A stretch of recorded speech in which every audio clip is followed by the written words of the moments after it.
lapha nje kwamashu sifuna kwakhiwa umuzi wenkosi yasePhakameni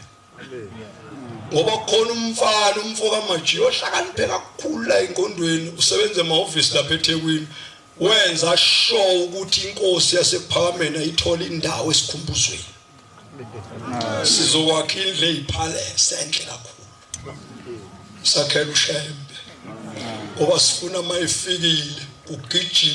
ugijime bonke abantu beyinkonzo bazogezwa ngeyisonto sifuna ukwenza sure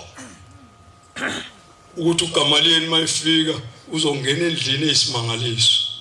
sokwenza sure ngoba lo mfulu ingawo ngathi mina sondela la eduze kwami wena ubingqondo yakhe washo ngeoma ayibonga inkosi yasePhakameni haya ngayo umethule enkosini yaseMaqadini ngoba phela iyona esiphele njengoba ngithe singamaqada kamashu ngangomethula ngathi indaba ezitha lo mfana usebenzela inkosi yamanazitha kanje esithi inkosi asimgona alibonga igama lenkosi